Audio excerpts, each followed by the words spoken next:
Hai, selamat pagi. Dengan sukacita surga kami menyapa dan berdoa kasih karunia Allah yang melimpah-limpah memberi kita kemenangan dan kekuatan. Amin. Pagi hari ini kita belajar bersama-sama bagaimana kasih karunia bekerja ketika diperhadapkan dengan dosa dan orang-orang yang merasa dirinya benar. Mari kita belajar dari Yesus yang adalah kasih karunia itu sendiri. Dikatakan dalam Yohanes 8 ayat 7-9. Dan ketika mereka terus-menerus bertanya kepadanya, ia bangkit berdiri lalu berkata kepada mereka, barang siapa di antara kamu yang tidak berdosa, hendaklah ia yang pertama melemparkan batu kepada perempuan itu. Lalu ia membuku pula dan menulis di tanah. Tetapi setelah mereka mendengar perkataan itu, pergilah mereka seorang demi seorang, mulai dari yang tertua. Akhirnya tinggallah Yesus dari seorang diri dengan perempuan itu yang tetap di tempatnya. Bagaimana kasih karunia bekerja ketika ada orang-orang yang merasa dirinya benar?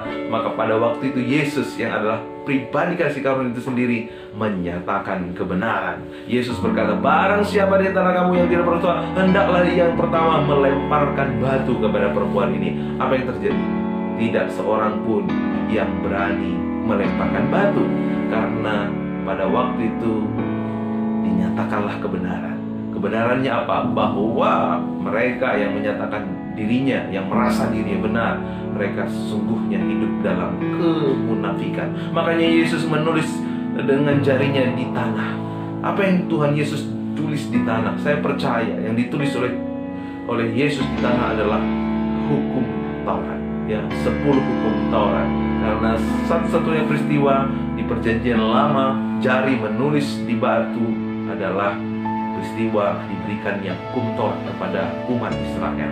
Sehingga hukum pertama, hukum kedua, hukum ketiga, di situ tersingkapkanlah kelemahan dan dosa-dosa orang-orang yang merasa diri benar, sehingga mereka akhirnya menjatuhkan batu lalu pulang ke rumah mereka.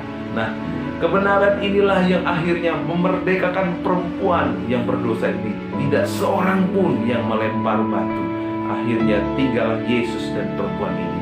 Nah, kalau pribadi kasih karunia bekerja, maka kebenaran yang sesungguhnya akan dinyatakan bagi banyak orang, dan kebenaran itu akan memerdekakan. Mari Bapak Ibu, hiduplah terus di dalam kasih karunia Allah, maka kebenaran akan dinyatakan dan terjadi pembebasan, terjadi pemulihan, terjadi kelepasan buat orang-orang yang berdosa. Amin. Selamat pagi, salam sehat, Tuhan Yesus memberkati. Amin.